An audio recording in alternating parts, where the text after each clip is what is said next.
오래간만에 우리 예배하는 것 같아요. 그죠? 금요일 날도 못했고 주일 날도 같이 예배하느라고 못했고 예배를 사모하는 것은 참 좋은 것 같아요. 왜냐하면 그 예배 안에 있는 하나님의 임재의 그 농도는 또 다릅니다. 밀도는 우리가 개인적으로 무릎 꿇고 하나님의 임재 앞에 나아갈 때 하나님이 계시기 때문에 그분을 만나게 되고 그분의 임재를 느끼는데, 그 개인적으로 무릎 꿇고 하나님의 임재를 느끼는 것도 참 중요한데, 공동체와 같이 예배하면서 나아갈 때 그 하나님의 임재를 느끼는 그 밀도는 또 다릅니다. 그래서 우리 예배가 그리웠고 함께 예배하고 싶었고 또 찬양하고 싶었습니다. 우리 맡기라 시리즈를 우리 3번 했죠, 그죠? 뭘 맡기라 그랬나요? 첫 번째는 짐을 맡기라 그랬습니다. 짐을 맡기는 것은 높은 데서 뭘 굴려 내려 보내는 것처럼 그렇게 굴려 보내는 것입니다. 또 한 가지는 배구하는 것처럼 상대가 스파이크를 확 보냈을 때에 우리가 살짝 믿음으로 받고 감사와 찬양과 기도로 주님께 올려드리면 주님이 스파이크에서 배구공이 짐이 넘어가는 것입니다. 그게 맡기는 것이었고, 짐을 맡기는 것이었고, 그 다음에는 뭘 맡기라 그랬나요? 염려를 맡기라 그랬습니다. 염려를 맡긴다고 하는 것은 부탁한다고 한다는 의미가 있다고 그랬습니다. 하나님께 아뢰야 됩니다. 아무것도 염려하지 마세요. 아무것도 염려하지 말고 오직 모든 일에 기도와 간구로 너희 구할 것을 감사함으로 하나님께 아뢰라 그랬잖아요. 아뢰는 것이 부탁하는 것이고 염려를 맡기는 것입니다. 소망을 하나님께 두는 것이죠. 그리고 세 번째, 내 길을 맡기라, 인생을 맡기라 그랬습니다. 우리 인생 전체를 주님께 맡겨야 합니다. 그것은 마치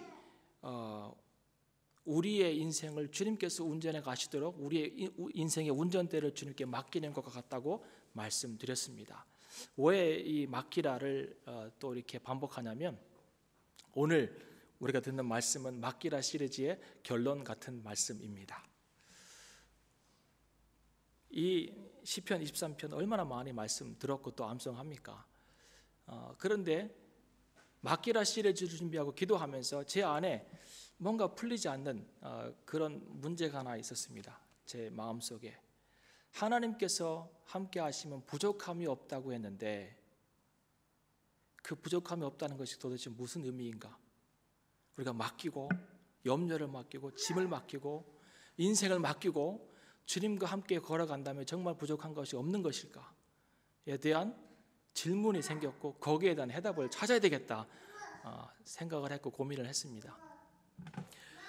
이 시편 23편을 읽어보면 마치 그 푸른 초원이 이렇게 쫙 펼쳐져 있고요, 그 사이로 물이 흘러가고 새들은 날고 양들은 누워 있고 이런 목가적인 분위기를 연상하지 않습니까? 그죠?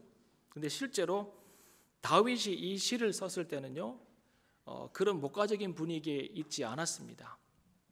많은 사람들이 이 시는 다윗이 목동 시절에 그가 아주 평화롭게 들판에서 양들을 기르면서 이 시를 썼다고 그렇게 생각하는데 그렇지 않습니다.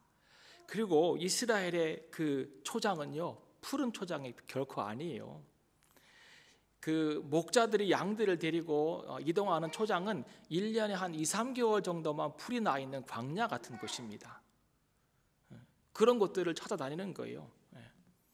이 시를 썼던 다윗은요, 그런 어떤 목가적인 분위기에서 누워서 피리 불면서 풀피리 불면서 흘러가는 구름을 바라보며 썼던 것이 아니라 두 가지를 이야기합니다. 학자들이. 첫 번째로는 압살롬의 반역이 일어났을 때 그 이후에 이 시를 썼다고 하는 이야기를 합니다.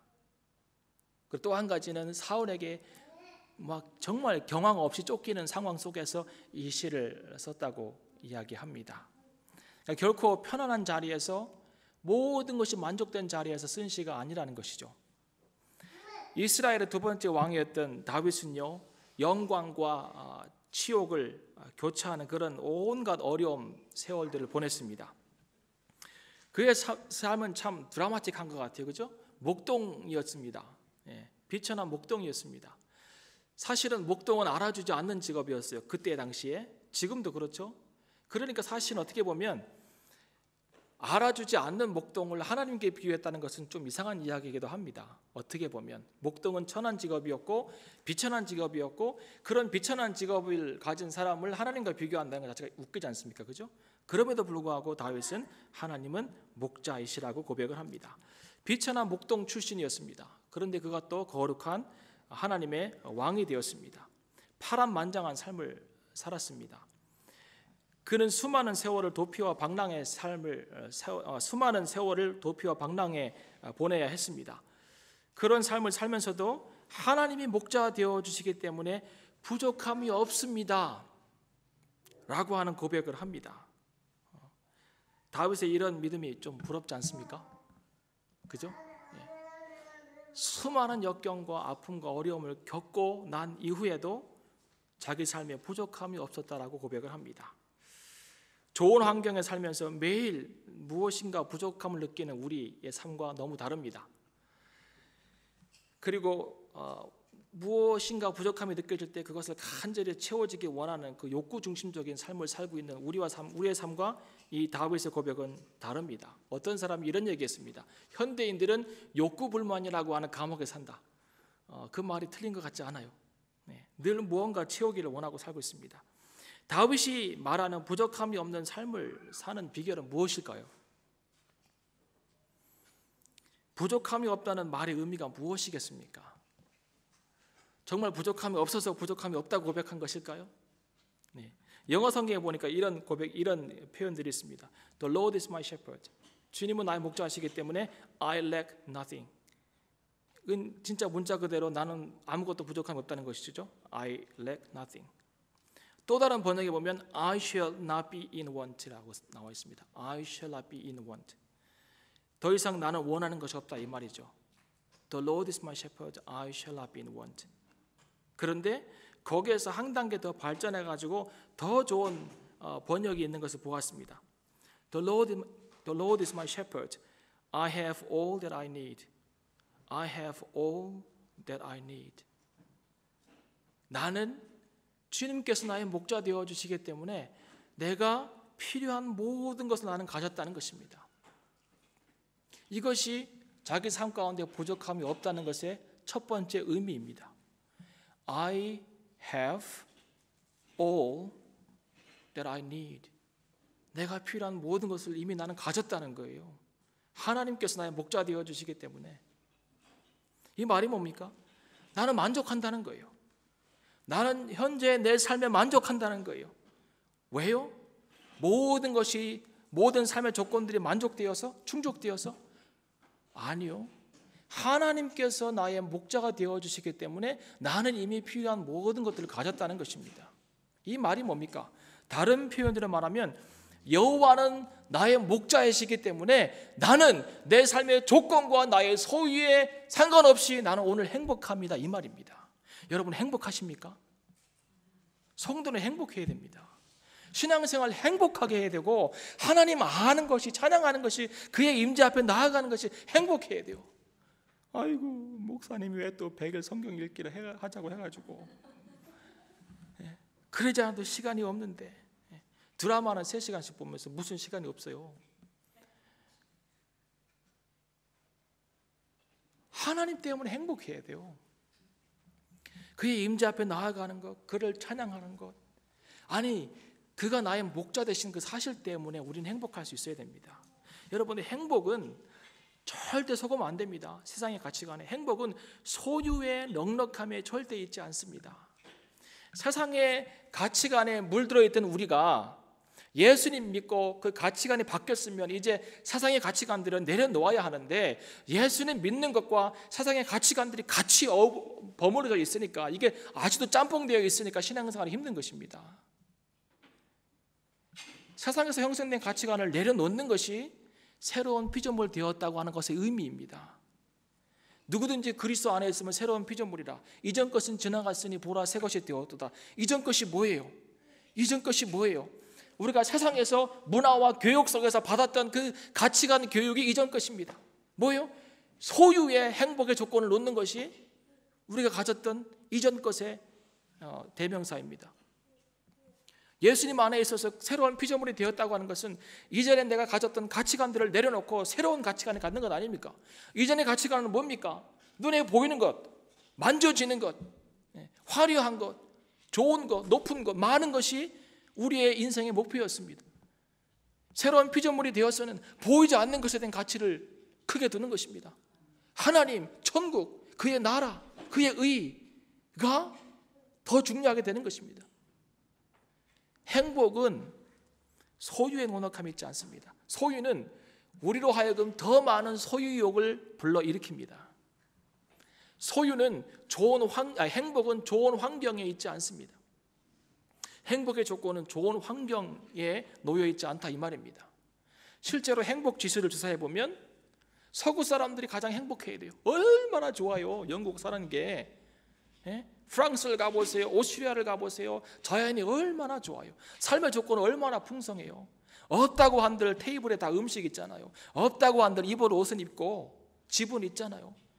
우리는 없다고 하는 것이 상대적인 없는 것입니다. 그런데 절대적으로 없는 동네가 있습니다. 가보세요. 세계 곳곳에. 거기는 정말 없어요. 없어서 없다고 그래요. 우리는 있어도 없다고 그래. 돈 좀 빌려줘. 없어. 있어요. 우리가 없는 것은 상대적으로 없는 것이에요. 그러면 상대적으로 없는 삶을 사는 사람과 절대적으로 정말 없어서 없는 삶을 사는 사람과 누가 더 행복해야 돼요? 우리가 더 행복해야 되잖아요. 그런데 행복하십니까?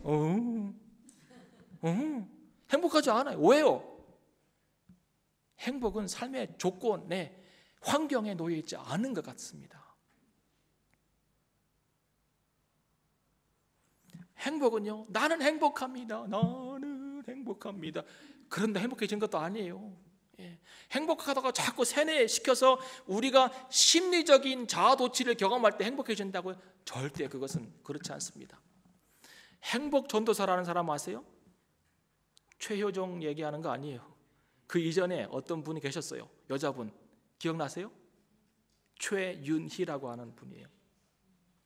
이분이 얼마나 진짜 얼마나 미소가 얼굴은 별로 이렇게 예쁘지 않으세요. 이분이. 그런데 뜨거운 미소를 가지고 그리고 행복 바이러스를 전달했잖아요. 어려운 일이 있어도 힘이 들어도 밥은 굶어도 희망은 굶으면 안 됩니다. 뭐 이런 얘기 했어요. 이분이요. 그래서 행복 전도사였어요. 모든 사람들이 IMF를 이렇게 겪어갈 때 다 힘들고 어려울 때 그때 이분이 국민들에게 삶의 희망을 주었다고요. 그런데 이분이요, 자살을 했어요. 행복하세요. 인생에서 우리가 행복하지 못할 이유는 없습니다.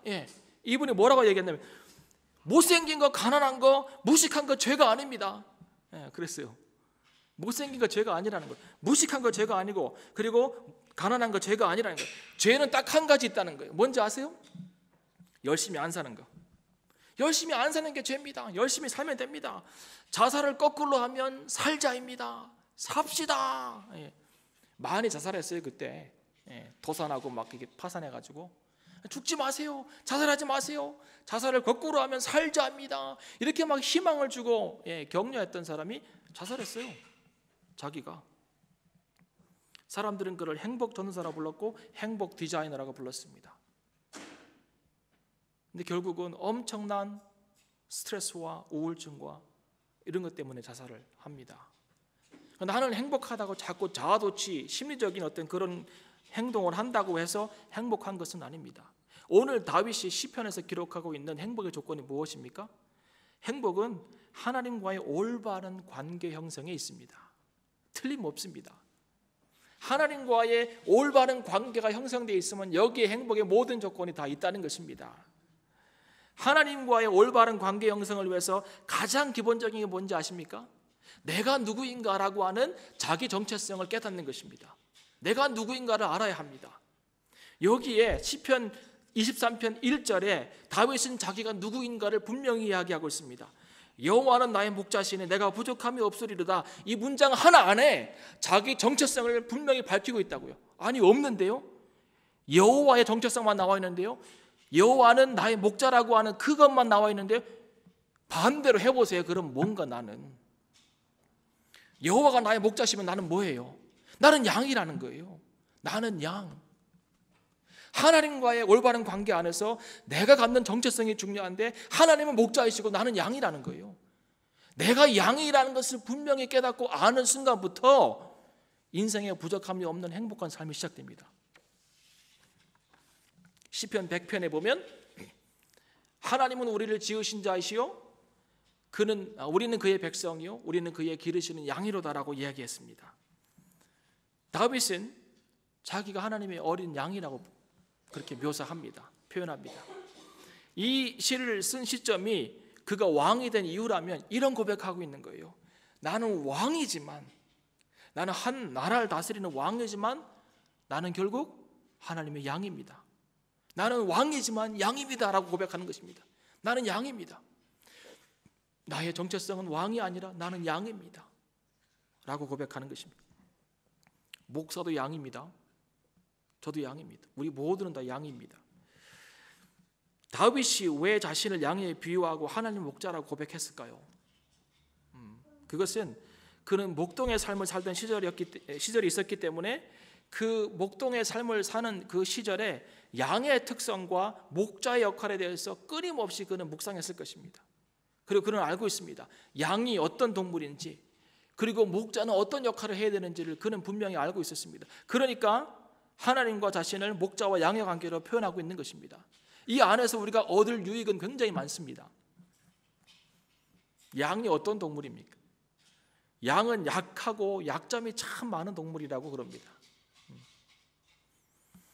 양은 질병에도 약합니다. 그리고 제가 양에 대해서 찾다 보니까 양이 참 이기적이더라고요. 이놈들 참 이기적이에요. 더운데 붙어 있어요. 왜요?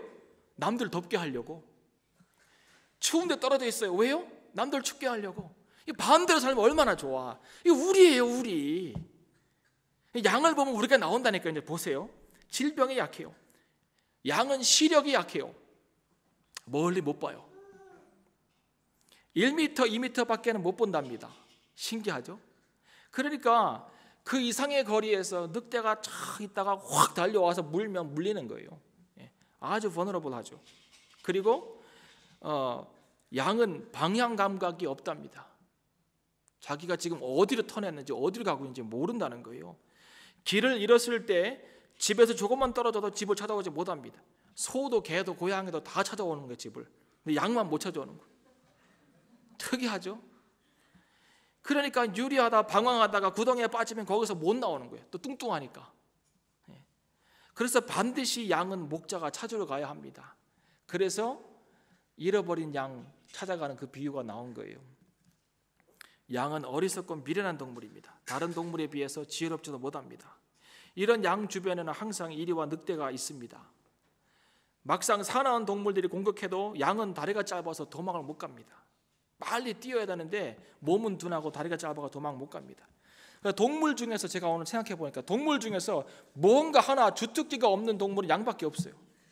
얘는 공격도 못하고 방어도 못해. 날카로운 이빨도 없고 팔톱도 없어요. 아니 뭐 스컹크는 방구라도 끼고, 그죠? 위험하면. 사슴들은 약하지만 빨리 뛰잖아요. 도망가고. 아니면 카멜레온 같으면 이렇게 색깔을 싹 바꿔가지고 자기를 보호하기도 하는데 양은 전혀 없습니다. 이런 양의 특성들을 보고 우리 사람을 바라보면 우리가 양 같아요. 꼭 양 같습니다. 다윗은 인간도 이렇게 양과 같이 약하다는 것을 그가 깨달았습니다. 그 말은 뭐예요? 자기도 약하다는 거예요. 나도 어쩔 수 없는 약한 인간이라는 거예요.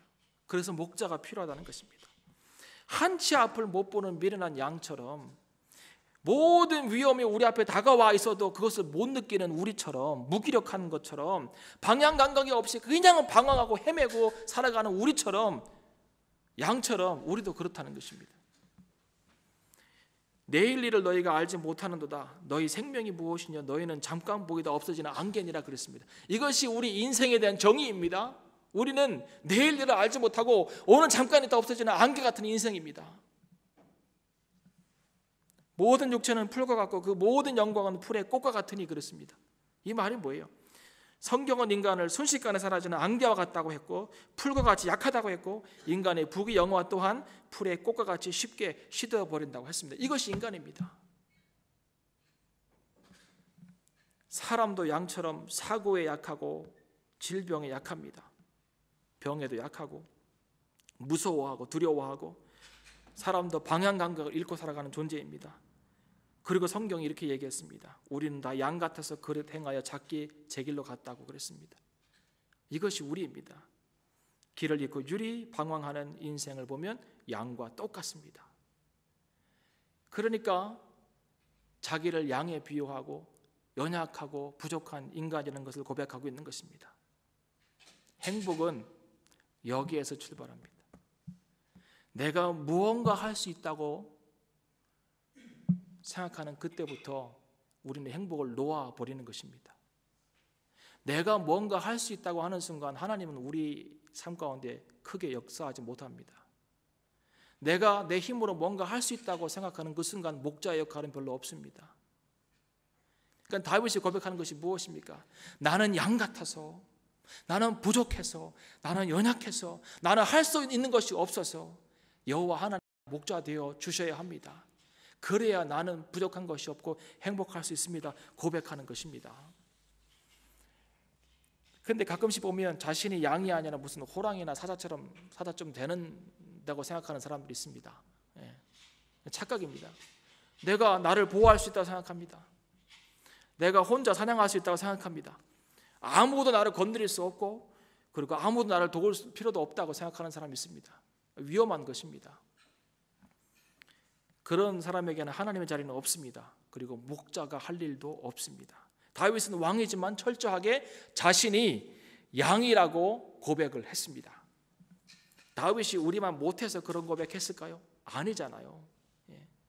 아니, 삶의 훌륭한 부분을 놓고 보면 다윗이 훌륭해요? 내가 훌륭해요? 그거 더 훌륭하잖아요. 한참 더 훌륭하잖아요. 많이 훌륭하시잖아요. 그런데 그는 자기가 vulnerable하고 weak하고 제한되어 있는 리미티드한 그런 양 같은 존재라 고백하면서 하나님의 날개 밑에 자꾸 들어가려고 노력했지 않습니까? 여기에 행복이 있으니 하나님 나를 받아주세요. 자꾸 들어가잖아요. 우리는 자꾸 튕겨나가. 하나님 거북합니다. 부담스럽습니다. 왜 자꾸 이러시나요? 양이에요. 우리는.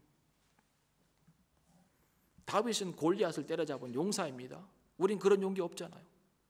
그는 왕이었습니다. 큰 권력을 가진 사람이었습니다. 그럼에도 불구하고 그 하나님의 임재 앞에 납작 엎드리는 거죠. 주님 없으면 나는 행복의 조건이 없습니다. 하나님이 나의 행복의 조건입니다. 들어가는 거예요. 하나님 안으로. 이 삶이 우리에게 요구되는 것입니다. 부족함이 없다고 하는 이 얘기가 모든 것이 다 채워져서 부족함이 없는 것이 아닙니다. 하나님이 모든 것 되시기 때문에 그 밑으로 들어가는 삶 속에 부족함이 없다고 하는 고백을 하고 있는 것입니다. 실제로 다윗의 삶을 보십시오. 그가 얼마나 어려움을 많이 겪었습니까? 제가 많이 수없이 얘기했잖아요. 때로는 먹을 것이 없어가지고 제사장에 가가지고 먹을 것을 좀 주십시오 고백하지 않습니까? 진설병을 먹고 엔게디 광야에 숨어 있을 때에 적군이 쳐들어와서 어떤 나쁜 놈이 고발해가지고 그 더러운 놈이 있어요. 인생 가운데. 지만 잘 살면 되지 왜 고발합니까? 고발했잖아요. 사울이 군대를 이끌고 와가지고 사울이 이 산으로 올라오니까 저 산으로 피하고 도망가면서 미끄러지면서 쓰러지면서 마지막 완전 포위돼가지고 죽을 그 순간에 하나님께서 블레셋을 보내서 왕이요 블레셋이 쳐들어왔습니다. 그랬더니 오늘은 안 되겠다 철수하자. 그 사는 거 아니에요. 블레셋 땅에 피하러 갔다가 그 대신들이 그를 죽이려고 하니까 그냥 대문 긁으면서 침 흘리면서 병신짓하고 그러면서 사는 거 아니에요. 한때는 또 전쟁 나갔더니 아말렉이 쳐들어와가지고 자기 가족과 재산을 다 끌어가고 그때에 돼서야 그를 따르는 500인들이 그를 죽이려고 하고 이제는 더 이상 너를 못 따르겠다 이 말이죠. 그 어떻게 합니까? 기도하고 따라가자. 하나님 함께 하신다. 그가 넘은 인생의 굴곡은 수도 없습니다. 그때마다 인생의 사망의 음침한 골짜기를 지날 때마다 그때는요 그는요 그의 삶에 많은 조건들이 충족되어서 하나님이 나의 목자시니 내가 부족함이 없다라고 고백한 것이 아닙니다. 절대로. 그럼에도 불구하고 현실은 내 손에 잡히는 것은 없어도 하나님이 나의 목자 되시기 때문에 그분이 보호하시고 인도하시고 지켜주시기 때문에 나는 여전히 부족함이 없는 삶을 살 수 있다고 하는 고백을 하고 있는 것입니다. 거기에 행복의 조건이 있는 것입니다. 행복은 갖추어져서 가는 것이 아니라 하나님이 함께 하시기 때문에 행복할 수 있는 것입니다. 두 번째 의미가 있습니다. 부족함이 없다라고 하는 것에 두 번째 의미가 있습니다. 첫 번째는 I have all that I need. 나는 필요한 모든 것을 갖고 있다, 이 말을 했고, 두 번째 또 다른 의미가 있습니다. 비슷한데요. He is all that I want입니다. He is all that I want. 같은 내용 같은데 다릅니다. He is all that I want. 하나님이 내가 원하는 모든 것입니다라고 고백하고 있는 거예요. 하나님이 내가 원하는 것이 모든 것 되십니다. 당신 없이는 못 살아, 이 얘기예요. 아담과 하와가 그 에덴 동산에 살 때 아무도 없죠. 뭐 아담이 하와한테 늘 물어보는 거예요. 나 사랑해? 하와가 그걸 대답해서 알아요? 가만히 있어요. 아침, 점심, 저녁으로 그러는 거예요. 하와, 나 사랑해? 아침에도 물어보고 대답 없으면 저녁에도 또 물어보는 거예요. 하와, 나 사랑해? 한 며칠 그러니까 짜증이 났어요. 하와도. 그럴 거 아니에요, 그죠? 그래서 어느 날 물어봤어요. 하와, 나 사랑해? 뭐라고 하는지 아세요? 너밖에 없잖아, 여기 동산에 누가 있냐? 너밖에 없는데 뭘 물어봐? 너밖에 없어. 하나님밖에 없습니다. 하나님밖에 없습니다. 그 고백하고 있는 거예요. 여호와 나의 목자시니 내가 부족함이 없도다. 이 고백은요, 하나님, 내가 인생을 살아보니까 왕도 되어보고 목동도 되어보고 도망도 다녀보고 이런저런 인생의 많은 순간들을 겪어보니까 이제 알 것 같습니다. 하나님밖에는 없습니다. 하나님밖에는. 그 고백하고 있는 것이죠. 양은 목자 없이 절대로 혼자 살 수 없는 동물이라고 제가 말씀드렸습니다. 양의 운명은 오직 목자의 손에 달려져 있습니다. 양이 살고 죽는 것도 오직 목자의 손에 달려져 있습니다. 초원이 어디에 있고 맑은 물이 어디에 있는지 양은 몰라도 됩니다. 누가 알면 됩니까? 목자가 알면 됩니다. 그건 목자의 책임입니다. 양은 목자의 인도만 따르면 됩니다. 그럼에도 불구하고 양이 목자를 떠나서 스스로 독립할 수 있겠다고 하는 생각은 참 어리석은 것입니다. 양에게는 그런 능력도 없고 지혜도 없습니다. 양은 오직 목자만 의지하고 목자로부터만 모든 필요를 공급받아야 합니다. 그렇지 않으면 위험합니다. 문제는 사람들이 스스로를 양이라고 생각하지 않는 것입니다. 이런 사람들에게 목자가 필요할 리가 없습니다. 그리고 이런 사람들은요, 대체 목자를 세웁니다. 대체 목자. 여호와는 나의 목자시니가 아니라 여호와 대신에 대체 목자가 있다는 것입니다. 대체 하나님을 둡니다. 이런 얘기하는 거예요. 돈과 부동산이 나의 목자시니 내가 부족함이 없도다. 돈과 부동산이 자기 목자라는 거죠. 외모와 인기가 나의 목자시니 내가 부족함이 없도다. 지금 뭐 하고 있는 거예요? 인생들이 추구하는 것을 얘기하고 있는 거예요. 지위와 권력이 나의 목자시니 내가 부족함이 없도다. 과연 이런 것들이 우리에게 부족함이 없는 것을 제공할 수 있을까요? 그렇지 않습니다. 정말 부족함이 없는 삶을 살기 위해서는요, 우리가 양임을 고백하고 그리고 오직 목자의 인도를 받아야 합니다. 양은 목자만 곁에 있으면 정말 부족한 것이 없고 평화롭게 살 수 있습니다. 동물의 왕국을 보면 초원에, 그 넓은 초원에 많은 동물들이 있잖아요. 초식동물도 있고 뭐 육식동물도 있고, 초식동물들은 한가하게 이렇게 군을 이루면서 이렇게 먹고 있고, 또 육식동물들은 그 주변에서 어슬렁거리면서 어떻게 하면 또 먹어볼까 이렇게 하잖아요. 그런데 재밌는 게 있어요. 초식동물이 그 초원에서 이렇게 뭘 뜯고 있을 때, 뭐 풀을 뜯고 먹고 있을 때 그때 평안해 보입니까? 평안해 보입니까 그들이요? 저는 결코 그들이 평안해 보이지 않습니다. 한쪽 눈으로는 항상 이렇게 하는 거예요. 이렇게 저것들이 언제 오나 불안함이 있는 거죠. 그 안에 같이 모여 있고 무리를 지어서 있고 먹을 것이 있어서 먹고 있지만 항상 불안한 거죠. 한쪽 눈을 쳐뜨고 보는 것이죠. 근데 양들은 그렇지 않습니다. 얘네는 그냥 퍼진 거 자고 그냥 먹는 거예요. 왜요? 목자가 있기 때문이죠. 목자를 믿는 것이죠. 우리의 삶의 목자가 누구입니까? 하나님이십니다. 아까 제가 말씀드린 것처럼 시편 100편에 보면 하나님은 우리를 기르시는 자라고 나와 있습니다. 우리는 그의 양입니다. 이런 양들이 해야 될 일이 무엇인지 아십니까? 시편 100편 한번 펴보시기 바랍니다.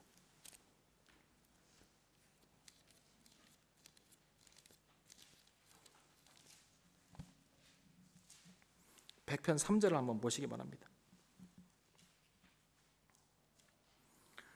여호와가 우리 하나님이신 줄 너희는 알지어다. 그는 우리를 지으신 자시요 우리는 그의 것이니 그의 백성이요 그의 기르시는 양이로다. 자, 우리가 하나님의 백성이요 그의 기르시는 양입니다. 그럼 우리에게 요구되는 삶이 무엇입니까?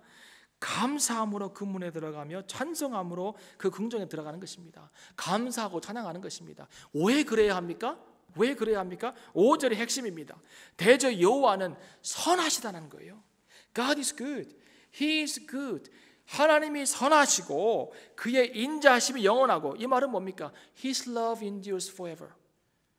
그리고 그의 성실하심이 대대에 미치기 때문에 그렇다는 거예요. 이 말은 뭐예요? His faithfulness continues through generations to generations.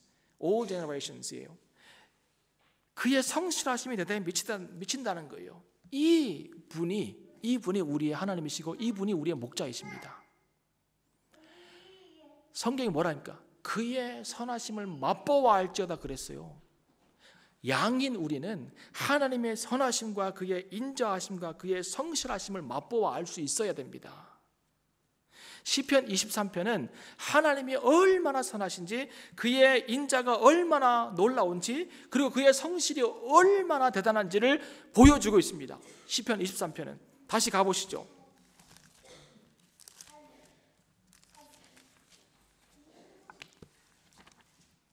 그가 푸른 초장에 뉘우시며 그랬습니다.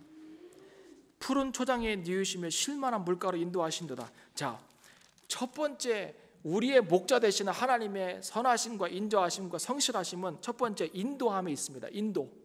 하나님은 항상 우리를 인도하십니다.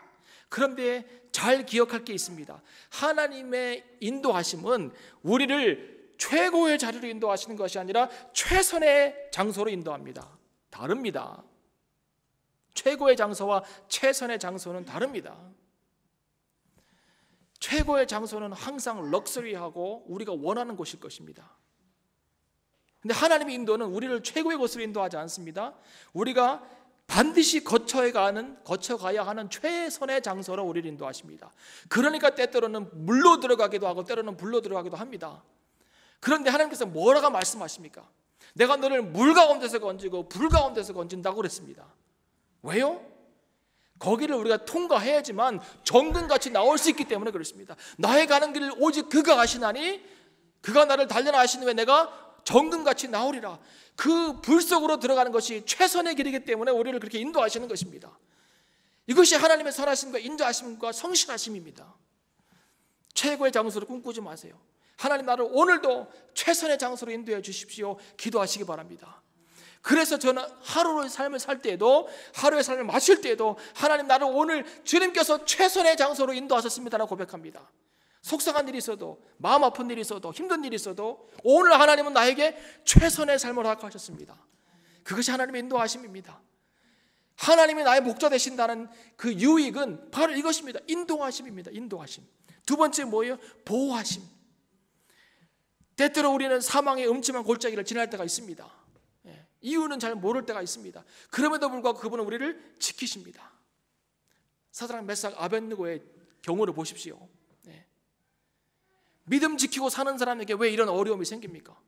믿음 지키고 사는 사람에게 왜 사자굴에 들어가야 하고 불문불에 들어가야 되는 일이 생깁니까? 생깁니다. 그러면 하나님의 보호하심 무엇입니까? 안 들어가게 하시는 것이 아니라 그 속에서 지키시는 게 하나님의 보호하심이죠. 사자들이 굶주려서 그를 먹으려고 하는데 턱이 안 움직이네. 이게 보호하심이에요. 하나님 나를 사자굴에 안 들어가게 해주세요. 하나님 내가 사자굴에 들어갈지라 나를 보호하십시오. 이게 보호하심이죠.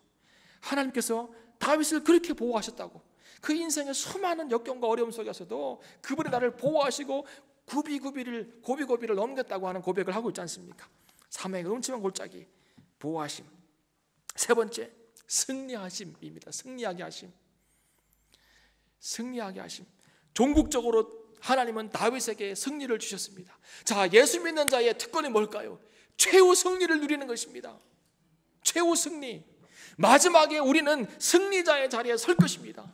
왜요? 하나님이 인도하시고 그분이 나의 목자 되시기 때문에 그분이 인도하시는 삶을 살면 틀림없습니다. 종국에는 지금은 힘들고 어렵고 이 땅에서 믿음 지키는 것이 참 힘든 일일 수도 있지만, 그러나 마지막에 종국에는 최후 승리자가 될 것입니다. 승리를 주셨습니다. 원수의 목전에서 상을 베푸시는 그 하나님의 은혜를 경험하게 될 것입니다.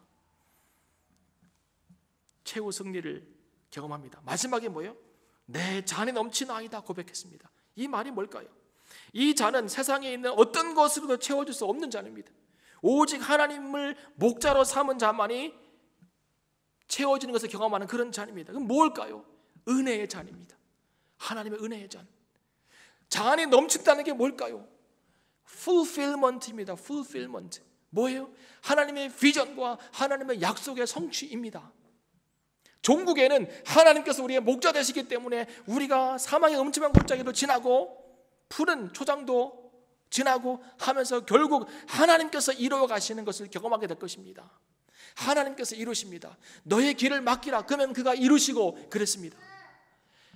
하나님께서 인도하셔서 그분이 이루어 가시는 삶을 살게 된다는 것입니다. 인도하신 것, 보호하신 것, 최후 승리와 충만과 성취, 이것이 여호와께서 목자 되시는 삶을 살아가는 양들에게 주어지는 은혜입니다.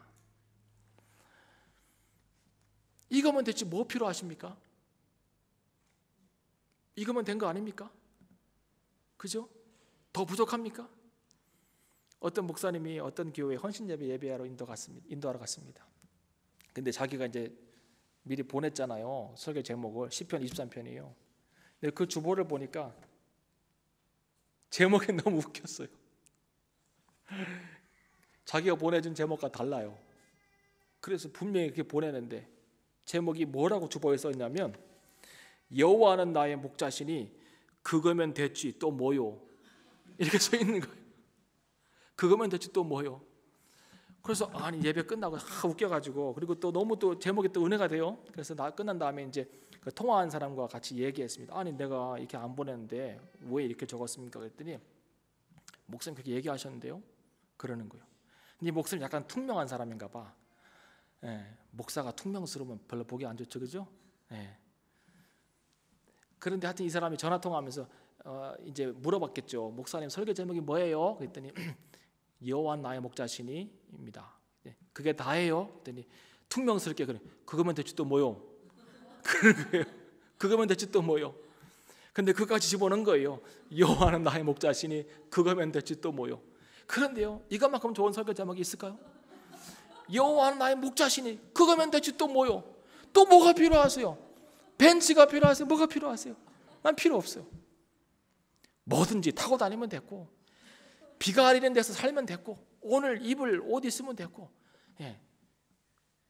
쌀포대 있으면 됐고, 그거 된 거 아니에요? 김치 있으면 됐고, 뭐가 더 필요할까요? 하나님 한 분이면 됐지 또 뭐가 필요합니까? 신명기 8장 5절을 펴보세요. 신명기 8장 5절.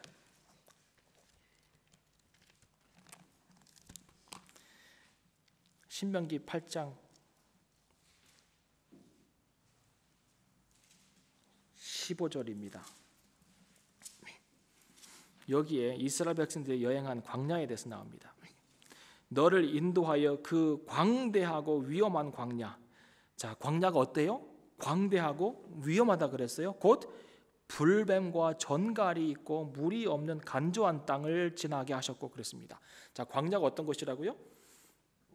광대하고 끝없고 위험하고 거기는 불뱀과 전갈이 있고 물이 없이 간조한 땅이에요. 여기를 지났잖아요. 몇 년 동안? 40년 동안. 그런데 하나님 뭐라 그러시냐? 신명기 2장 7절을 좀 보세요. 신명기 2장 7절. 내 하나님 여호와가 너의 하는 모든 일에 내게 복을 주고 내가 이 큰 광야에 두루 행함을 알고 내 하나님 여호와가 이 40년 동안을 너와 함께 하였으므로 뭐라고요? 내게 부족함이 없었느니라 하셨다 하라 하시기로. 자, 그 광야는, 그들이 40년 동안 걸었던 광야는 뭐예요? 끝없고 위험하고 불뱀과 정갈이 있고 물이 없어서 간조한 땅이라고 했습니다. 그러면 그 삶의 조건 자체가 너무 힘든 조건 아닙니까? 그죠? 네, 사막 가서 한 하루만 있어 보세요. 그런데 하나님께서 뭐라고 하십니까? 내가 40년 동안 너희와 한시도 떨어진 적이 없기 때문에 너희에게 부족함이 없었느니라 얘기하는 거예요. 시각이 다를 수 있어요. 이스라엘 백성들은 하나님 뭐가 부족함이 없긴 뭐가 없어요. 먹을 것이 없었고 물이 없었고 의복이 없었고 이렇게 얘기할 수 있잖아요. 부족한 거 투성이었어요 하나님. 근데 하나님의 관점은 달라요. 내가 너희와 함께 하였으므로 너희의 삶 가운데 부족한 것이 없었다는 거예요. 없었다는 거예요. 하나님의 관점과 우리의 관점이 다르면 안 됩니다. 신앙생활이라는 게 뭐예요? 하나님의 관점에 내 관점을 맞춰가는 게 신앙생활이에요. 이전에는 너무 달랐어요. 이전에는 제가 얘기했잖아요. 이전에는 그냥 내가 원하는 거 양같이 제갈길 간 거예요. 내가 원하는 삶, 내가 최고로 여기는 것을 이루고 갖추고 하기 위해서 살았던 것이 우리 인생의 삶이었지 않습니까? 그럼 이제 하나님 안으로 들어간다고 하는 것은, 그분의 양이 되었다고 하는 것은 그분의 인도하심과 보호하심을 따른다고 하는 것이고, 그러면 그분의 관점과 우리의 관점을 맞춰가는 것이지 않습니까? 그럼 하나님께서 내가 너와 함께하는 그 삶 자체가 너에게 부족함이 없는 삶이다, 행복한 삶이다 얘기하시면, 그렇습니다 하나님, 하나님께서 함께 하시기 때문에 오늘 내 삶 가운데 부족함이 없고 주님 때문에 만족하고 주님 때문에 행복하고 나는 너무 좋습니다, 이 고백하면서 같이 가야 되는데 여전히 우리는 시각이 딴 데 가 있는 거잖아요. 그러니 계속해서 부족함이 보이는 거예요. 부족함이 안 보일 수가 없죠. 시각이 이쪽에 있는데. 근데 하나님 바라보면 부족함이 없는 거예요. 그럼 오늘 다윗이 우리에게 얘기하는 결론이 뭘까요? 하나님 안에 있고 하나님 바라보면 부족함이 안 보인다는 거예요. 없어서가 아니라 그분이 주신 은혜의 풍성 가운데 절어 있으면 필요함을 못 느낀다는 거죠. 그분이 전부인데. 그 얘기하고 있는 거예요, 다윗이. 뉴욕에 있었던 짐이라고 하는 여자아이가 있었답니다. 이 아이는 고아예요. 부모가 없어요. 그래서 한 여인이, 참 고마운 여인이 이 아이를 데려다가 키웠답니다. 그런데요, 그 아이를 키웠던 이 부인마저 이 아이가 10살쯤 되는 때에 죽습니다. 또 홀로 남겨진 거죠. 아픔이 많은 아이예요. 그러는 사이에 학교도 잘 못 다니고 글도 못 읽고 그래서 이제 먹고 살아야 하니까 이제 신문을 이렇게 판매했던 것 같아요. 배달했던 것 같아요. 그래서 이제 신문 배달하고 수금하고 뭐 이렇게 했겠죠. 근데 그 수많은 사람 중에 이 아이를 정말 그 사랑하고 따뜻하게 대해주는 한 여인이 있었습니다. 그래서 그 여인이 그 아이가 오면 뭐 신문 대금도 잘 줄 뿐만 아니라 집으로 들어오게 해서 음식도 좀 주고 하면서 잘 이렇게 해줬고, 그리고 주일학교 오면 좋겠다고 이번 주일날 그렇게 얘기했습니다. 주일학교를 초대한 거죠. 그래서 이 아이가 주일학교에 왔습니다. 제일 일찍 와가지고 그 예배에 참석했고, 또 이분이 주일학교 선생님이었던 것 같아요. 그래서 그 아이에게 말씀을 가르치고, 근데 분만 공부를 하는데 놀라운 사실은 성경을 일자랑 같이 읽는데 이 아이가 못 읽는 거예요. 그러니까 글을 못 읽었던 거죠. 그래서 주일 예배 끝나고 월요일부터 이제 자기 집으로 매일 오라고 해가지고 성경을 가르칩니다. 첫 번째 가르친 말씀이 여호와는 나의 목자시니 내가 부족함이 없으리로다. 읽지 못하니까 암송하게끔 하기 위해서 손을 펴고 여호와는 나의 목자시니 내가 부족함이 없으리로다 하면 손가락으로 한 거예요. 여호와는 나의 목자시니. 그러면서 이제 한 주를 보내고 또 주일날 교회에서 만나자라고 약속하고 헤어졌는데 주일날 교회를 안 왔습니다. 이야기가 알고 봤더니 그 주간에 신문을 돌리다가 교통사고를 당한 거예요. 새벽에. 그래서 그 얘기를 듣고는 이 여자분이, 주일학교 선생님이 그 아이를 찾아갑니다.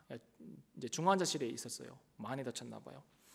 그래서 가서 어떻게 있냐고 봤더니 뭐 온몸에 붕대 뭐 매달고 쳐달고 이렇게 했겠죠. 그리고는 있는데 손가락을 펴가지고 뭔가 얘기하고 있는 거예요. 뭐예요?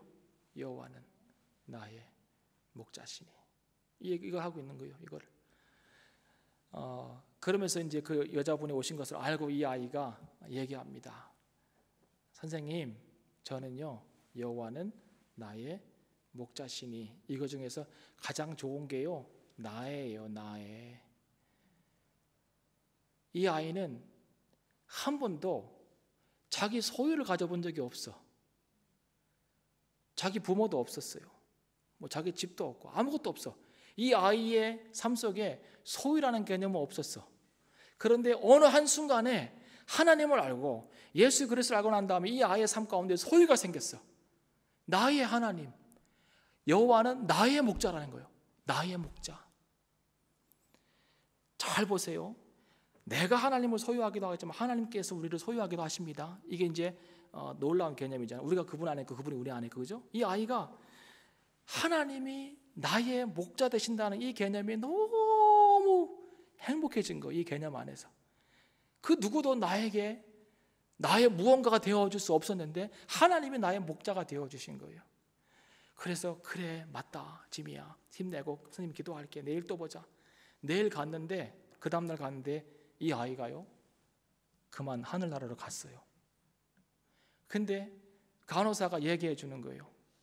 선생님 이 아이가 죽을 때까지 계속해서 뭔가를 중얼중얼댔는데 보니까 하나님은 나의 목자시니 하나님은 나의 목자시니 내가 부족함이 없으리로다 이 얘기를 반복하다 죽은 거죠. 그래서 그 아이 마지막 모습 한번 얼굴 볼 수 있을까요? 갔어요. 근데 그 아이가 이렇게 누워있는데 어떻게 누워있냐면 이렇게 누워있는 거예요. 이렇게. 예. 그분이 나의 목자라는 거죠. 예. 그분 손잡고 간 거예요. 천국에. 예. 행복하게. 하나님이 나의 목자 되어야 합니다. 나의 목자.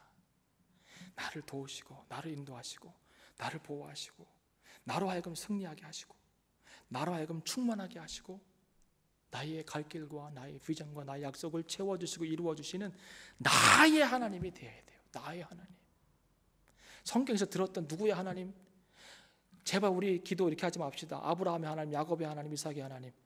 나의 하나님으로 기도합시다. 나의 하나님. 제가 일을 뺐어요. 모르시죠? 어저께 일을 하나 뺐어요. 몇 주 동안 너무 괴롭고 힘들어가지고 이제 드디어 예약을 하고 갔어요. 그랬더니 의사가 이래요. 그래서 왜요? 그랬더니 나는 무슨 큰 돈 드는 줄 알고 영국에서는 누구 불른 다음에 이러면 400파운드예요. 조심해야 돼. 의사가 이러는 거였어. 400파운드인가? 그랬죠.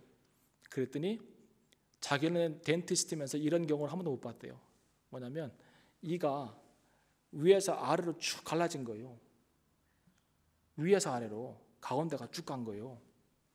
그래서 이런 일이 있습니까? 이런 일은 거의 없대요. 뼈가 이빨이 얼마나 튼튼한데 그런 일이 있냐고. 그래서 지금 뺄래요 그러더라고요. 그래서 제가 빨리 빼주세요 그랬어요. 예. 그래서 그냥 마취하고 주사 2개 놓고 벤치로 그냥 확 흔들더니 쑥 빼더라고요. 쩍 그래요 빼주는데. 근데 얼마나 시원한지요. 뺐는데 예. 피는 막 나오지만 얘가 나를 위해서 40년 넘게 봉사했거든요. 그죠? 예. 이게 필요하기도 하고 열심히 봉사했고 이걸로 씹었고 먹었고 살았고.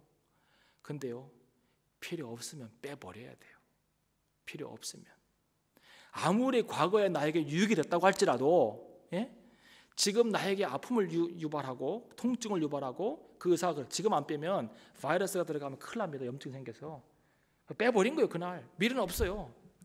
과거에 뭐 나에게 봉사했는데 아깝게 어떻게 빼버려요? 나의 삶의 일부인데 주님께서 주신 것인데 빼버려야 돼. 빼서 버려버려야 돼요. 쓰레기통에. 그러면서 든 생각이 뭔지 아세요? 이제부터는 내가 천국 갈 때 필요한 것만 소유하자 이 생각이에요. 천국 갈 때 필요한 것만 필요하자. 여러분 천국 갈 때 필요한 것만 가지세요. 천국 갈 때 필요한 것만 가지세요. 그것만 붙잡으려고 노력하세요. 여러분 천국 갈 때 뭐 영국 파스포트가 필요하면 그거 취득하려고 노력하시면 돼요. 천국 갈 때 한 1밀리언이 필요하다 그러면 그거 벌어야 돼요. 열심히. 천국 갈 때 그게 필요하니까. 천국 갈 때 필요한 것만 소유하려고 노력하시면 돼요. 여러분 명예가 필요하다 천국 갈 때 그럼 그거 아주 그냥 열심히 노력해서 그거 받아야 돼. 그런데 필요 없다면 다 내려놓으세요. 천국 갈 때 필요한 것만 잡으면 돼요. 그게 뭐예요? 예수 그리스도, 그리고 그분을 믿는 믿음, 그거만 있으면 되는 거 아닙니까? 나의 하나님만 있으면 되는 거 아니에요? 나의 하나님? 근데 뭘 자꾸 가지려고 그러세요? 나의 하나님 그것만 붙잡고 믿음으로 천국길 걸어가는 것이지, 아파트도 필요 없고 다 놓고 가는 거예요. 여러분 열심히 벌면요, 여러분 자식이 호강해요. 천국 갈 때 필요한 것만 가져갑시다. 여호와가 나의 목자 되는 삶을 삽시다. 거기에 행복의 조건이 있습니다. 우리 기도하겠습니다.